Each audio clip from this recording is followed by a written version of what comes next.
Tervitus!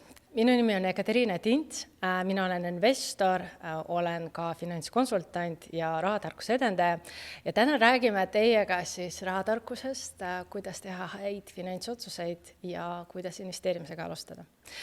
Mina ise alustasin investeerimisega juba aastal 2010 ja ma olen jõudnud ka sellise praktilise raamatu kirjutada selleks, et igaüks saaks jõuda oma finantskindla tulevikuni ja sisuliselt seal on 3 olulist sammu. Number 1 on sissetulekute suurendamine. Teine on tegelikult head finantsoskused ja head finantsotsused. Ja 3 on seesama investeerimine, millega me saame pikaajaliselt meie rahalist heaolu kasvatada. Alustame siis esimesest. Sissetuleku kasvatamine on tegelikult number 1 oskus ja vajadus ja tegevus, millele tasub inimesele pühenduda. Mina alustasin kunagi oma karjääri nõnda nimetatud assistendina, väga väikse palgana, aga läbi selle, et ma kasvatasin oma oskuseid, tegin koolitusi, läbisin erinevaid koolitusi, vahetasin ka tööandjaid, minu karjäär ja palk kasvas. Ja ilma selle sissetuleku kasvuta ei ole võimalik tegelikult väga palju säästa ega mingid selliseid unistusi täita. Seega siin minu jaoks oli heaks küsimus see, et mis mulle meeldib teha. See huvi, kui sul on huvi teatud valdkonna vastu, see võib sind sütitada ja liikuda edasi, sest sissetuleka suurendamine, näiteks karjääri tegemine, see ei ole lühiajaline tegevus, see on niisugune pikaajaline tegevus, ehk sul peaks olema midagi, mingi küsimus või mingi teema, millele sa oled valmis aega panustama. Ja kui sul on see huvi, teised inimesed näevad, et sul on huvi selle teema vastu ja see teeb tegelikult asja ka teiste inimeste jaoks huvitavaks. Nii et tasub mõelda, mis teemad sulle huvi pakuvad. Kas see on pigem inimestega töö, kas see on pigem töö informatsiooniga? Mis on see oskus, mida sa võiksid veel arendada, millega sa võiksid teistele abiks olla? Ja tasub mõelda, et võib-olla meil on väga raske alguses teha selliseid pikaajalisi plaane, et mis suurt karjääri ma ehitan, aga mõtleme niimoodi, et mida ma saaks teha, et järgmisel aastal mul oleks näiteks huvitavad projektid, et mul oleksid suuremad teadmised, paremad oskused, et ma oleks efektiivsem. Et mis on see 1-aastane eesmärk, mida sa võiksid endale püstitada ja mis samme sa võiksid selle jaoks ette teha. Näiteks, mis koolitusi läbida, mis projekte ette võtta. Ja kui me räägime sissetulekute kasvatamisest, sa võid tutvuda selle maailmaga, sa võid valida ükskõik millist ametid. Mõned ametid maksavad rohkem, mõned ametid maksavad vähem ja sellega sa saad tutvuda ja vaadata seda palgastatistikat näiteks. Ja teine, tasub mäletada, et sa võid olla palgatöötaja, sa võid olla ka vabakutseline ehk omada näiteks mitu kliente, aga sa võid ka hakata ettevõtjaks ja kas või palgatöö kõrvalt või lisatöö kõrvalt juba hakata ehitama näiteks oma väikest ettevõtet, kui sul on hea toode või teenus, mida sa tahad inimestele siis pakkuda. Tasub sellesse valdkonda kindlasti aega pühendada. Teine oluline samm on tegelikult head finantsotsused ja hea finantskäitumine. See sissetulekut on meil piiratud, aga samas kulud, me saame kulutada kõikidele valdkondadele, et see maailm on täiesti piiramatu. Seega tasub enda jaoks ka sellist ülevaadet koostada, et kuhu meil raha kulub. Et kui palju ma näiteks kulutan toidule, kodule, transpordile, ehk mis on need eluvaldkonnad ja kui palju need eluvaldkonnad või need otsused, mis ma olen teinud, minu jaoks maksavad. Mina isiklikult, mul on vanasti, ma mäletan, kui ma alles astusin esimese tööle, siis mul oli soov saada endale suurt uhket autot. Ja sisuliselt, kui ma oleks seda soovi ära realiseerinud, see suur uhke auto tegelikult oli tol hetkel minu väiksema palgaga nii suur kulu, et ma ei oleks saanud tegelikult üldse raha kõrvale panna ega investeerimisega alustada. Ehk sisuliselt, kui ma oleks kõik tol hetkel ära kulutanud, siis ega ma ei saaks endale võib-olla lubada mingit reisimist, siis mul oleks võib-olla raske koguda kodu esimeseks sissemakseks. Ja ka arvatavasti minu investeerimisportfell, mis tänapäeval tegelikult pakub mulle täiesti passiivset sissetulekut, mille arvelt ma saan kulusid ka katta, et see oleks väiksem. Seega tasub enda jaoks mõelda, mis on need kulud, mis on vajalikud ja mis on need kulud, mis on soovituslikud ja nad ei ole kohustuslikud. Ja minu raamatus on näiteks hea praktiline ülesanne, et kui sul tekib mõni soovid endale midagi osta, tekkis unistus suurema auto järgi või ilusad riided, mis iganes see on, siis enne kui tormata kohe ja teha ostu, võtta enda jaoks aeg ja panna soovi kirja. Ehk sisuliselt selline 24-tunnine reegel, et kus sa paned oma soovi kirja kuskile lipikule või mul on lause eraldi märkmik Google Keepis. Ja siis las ta istub seal, siis saab jõuda mõelda, kas ma tegelikult vajan seda, kas ma tahan seda, kas ma saan endale seda lubada, kas ma pean selle jaoks koguma. Ja näiteks, kui see kulutamise soovi lähe üle, ma saan ju seda kunagi endale näiteks kas preemiaks lubada või kas või sõbrale vihjeks anda, kingituse vihjeks. Et selline praktiline ülesanne. Ja kui me räägime siis headest valikutest, siis üks suurepärane harjumus, mis on mul aidanud tegelikult järjepidevalt oma investeeringuid kasvatada ja säästa, oli see, et nimetatakse reegel maksa endale esimesena. Mis see tegelikult tähendab, on see, et enne kui sa kulutad ja jooksed palka kulutama ükskõik, maksad teistele, on ju, siis enne seda sa teed püsikorraldusega või lihtsalt ülekanne enda säästudesse. Sest arvatavasti igaühel on mõningad soovid, mille jaoks lihtsalt tuleb koguda. See võib olla puhkus, see võib olla korteri esimene sissemakse, mis iganes see on. Kindlasti tasub enda jaoks läbi mõelda, et mille jaoks tegelikult mul oleks vaja hakata koguma säästma. Ja siis hea reegel ja hea harjumus on see, et kui ma sain sissetulekut, siis näiteks automaatselt 10%, 15% või 20% sellest panna kõrvale säästudesse või siis edaspidi juba investeerimisega peale hakata. Ja sisuliselt, kui me juba mainime investeerimisest ja kui meie eesmärk, mis on meie eesmärk? Meie eesmärk on tegelikult pikaajaliselt suurendada meie rahalist heaolu. Sisuliselt me tahame seda, et meie kulud oleksid vabalt kaetavad nende sissetulekutega, et meil jääks vaba raha näiteks säästmiseks, et me saaksime endale lubada ka puhkuseid ja teisi, ükskõik mis need lühiajalised eesmärgid on, siis lisaks tegelikult me tahame, et meil oleks see vara, mis tulevikus laseks meil näiteks võtta vabad aega, töötada vähem või pakuks meile passiivset sissetulekut.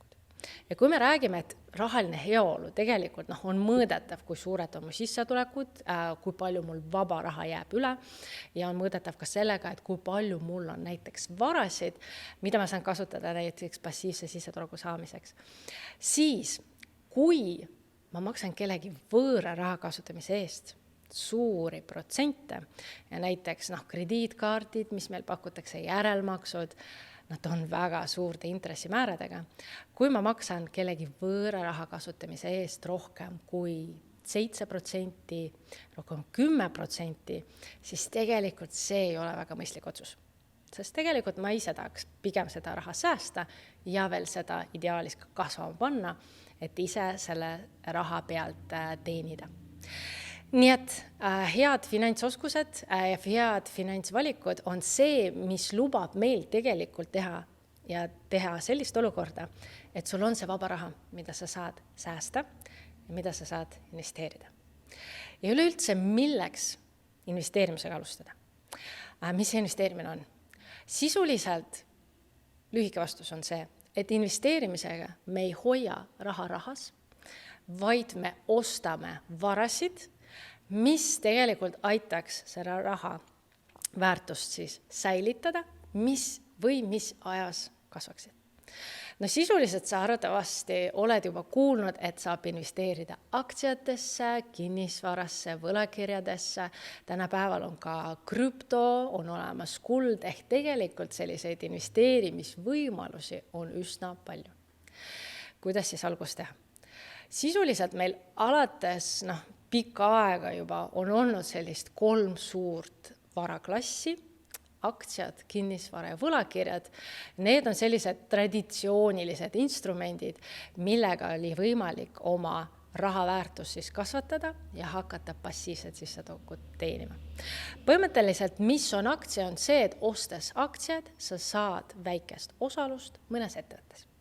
Ehk sisuliselt, kui see on ettevõte, kellel samamoodi on müügitulud, kulud ja siis lõppude lõpuks jääb kasum, siis sul on õigus sellele kasumile. Ehk sa ei pea ise seda ettevõtet isegi ehitama, sa võid olla täiesti passiivne omanik. Ja kui ettevõttel läheb hästi, kui ettevõte on kasumis, ta võib seda kasumit sinuga jagada dividendi näol. Ehk sisuliselt näiteks mina oman väga mitmed aktsiad meie kohalikul börsil, ettevõtet, kellest sina arvatavasti oled ka kuulnud, ja nemad maksavad mulle igal aastal umbes 5-6% sellest algsest summast, mida ma olen siis ära investeerinud. Ehk dividendi saamine on üks võimalus ja teine on see, et kui ettevõttel läheb hästi niimoodi, et tema kasum igal aastal, müügitulud ja kasum kasvavad, siis tulevikus ka selle väärtpaberi hind, selle aktsia hind ajas kasvab ja mul on võimalus lihtsalt tulevikus seda kallimalt maha müüa ja seda nimetatakse kapitali kasvuks, et ma saan selle vara väärtuse kasvu pealt teenida. See on see esimene primaarne investeerimise viis, mis on tänapäeval väga populaarne, sa võid investeerida aktsiatesse, nii üksikaktsiatesse, ei saa valida, tuleb veidikene seda õppida, et kuidas neid ettevõtteid analüüsida, aga võib investeerida ka täitsa läbi fondide, selline passiivselt lihtsalt hajutada kõiki oma investeeringuid väga mitmete aktsia ehk ettevõtete vahel ja siis järjepidevalt raha sisse panna.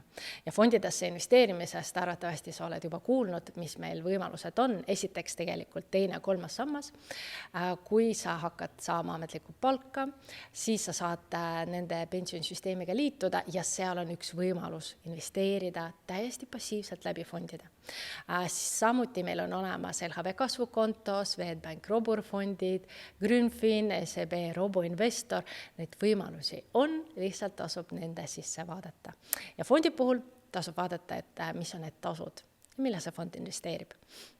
Liiga kallid fondid tegelikult, need suured tasud võivad selle kasvu väiksemaks tõmmata. Nii et seda tuleb tähele panna. Kui me räägime, et millesse veel investorid investeerivad peale aktsiaid, on näiteks võlakirjad, on teine. See on väiksema riskiga selle tõttu, et võlakiri on oma sisult laen. Ma annan näiteks laenu, ütleme niimoodi, et üks võlakiri, üks väärtpaber võib olla 100 eurot ja ma annan seda raha teatud tähtajani ja mulle makstakse iga-aastast intressi. Lihtsalt selle eest, et minu raha kasutatakse ja siis tähtaja möödumisel ma saan sama rahasumma tagasi. Ja veel üks võimalus kinnisvara. Kinnisvaraga samamoodi investorid teenivad raha väga mitmel moel. Kõige lihtsam ja arusaadavam on võib-olla see, et me saame kinnisvara ostes seda välja üürida, saada üüritasu ja lisaks kinnisvara hind ideaalis pikaajaliselt kasvab. Kui me üldse räägime, et kuidas investeerimine toimib ja kuidas kõige rohkem on võimalik võib-olla kasumit teenida, meil on olemas 2 varaklassi, need on aktsiad ja kinnisvara, mis on pikaajaliselt meil näidanud kõige suuremat siis kasvu. Lühiajaliselt tasub meenutada, et investeerimine lühiajaliselt ei pruugi olla nii stabiilne. Hinnad sõltuvad nendest uudistest, mis meil maailmas toimub ja majanduses toimub, nad võivad kogu aeg kõikuda. Investeerimise puhul me alati mäletame seda, et tegemist on pikaajalise tegevusega, me paigutame raha tavaliselt alates 5 aastast. Ja kui meil on tegelikult näiteks lühem periood, et me peame võib-olla või säästame millegi jaoks ja raha on vaja näiteks 3 aasta pärast, siis tasub vaadata sellist võimalust raha paigutamiseks nagu tähtajaline hoius, kus sul on garanteeritud intress ja sa valid, mis siis tähtajaks, mis tähtajani sa hoiusele raha paned. See on sisuliselt riskivaba, sest raha on tagatud meil tagatisfondi poolt kuni 100 000 eurot ühe hoiuste kohta. Aga investeerimisega, kui me rääkisime veel, et seal on sellist 2 reeglit. Investeerimisega loeb regulaarsus. Mina tegelikult hästi kahetsen, et esiteks, et ma ei alustanud varem, teiseks, et ma ei tegelenud investeerimisega regulaarselt. Sest just sellest, kui palju sa raha paned sisse, kui tihti sa seda teed ja loomulikult, millesse sa raha paigutad, sõltub sinu edu tulemus.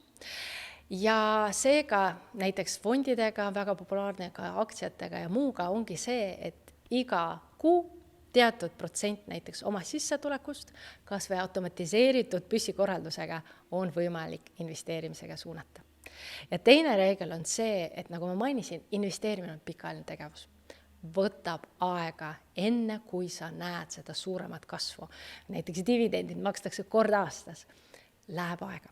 Ja eriti, kui sa näiteks need saadud intresse, võlakirjad sa saad intresse või saadud dividende reinvesteerid, siis raha võib hakata raha teenima ja me hakkame rääkima juba sellest liitintressi võlust, kus su sisulised varaväärtus ei hakka niimoodi lineaarselt kasvama, vaid siuke eksponentsiaalselt.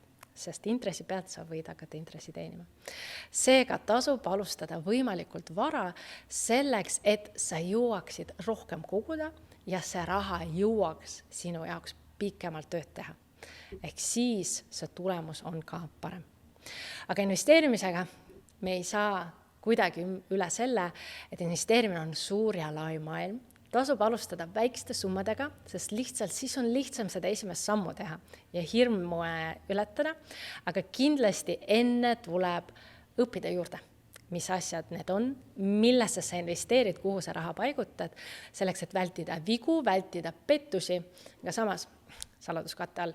Iga investor on viigu teinud, nendest tuleb lihtsalt õppida ja edasi liikuda. Nii et tasub pigem alustada varem väikeste summadega ja õppida sellel teekonnal. Seega teeme väikse kokkuvõtte rahalise heaolu jaoks 3 sammu. Number 1, kasvata sissetulekuid ja mõtle, kuidas sa saad järgmisel aastal teha põnevaid projekte, teha võib-olla teenidel rohkem, efektiivistada ennast või kasvatada oma oskuseid. Samm number 2, tee mõistlikuid finantsotsuseid ja valikuid, millele sa tahad kulutada, kas on vajalik või soovituslik ja vaata, kui palju sa tegelikult saad kõrvale panna ehk säästa ja investeerida. Ideaalis see võiks olla umbes 20%. Ja 3. samm, investeerimine. Ehk see on võimalus kasvatada oma raha läbi selle, et sa ostad varasid, mis väärtuses kasvavad. Sellega tasub alustada võimalikult vara ja saad väga palju juurde õppida. Soovin sulle sellel teekonnal edu ja näeme sinuga börsidel ja soovin sulle rahalist heaolu tulevikus.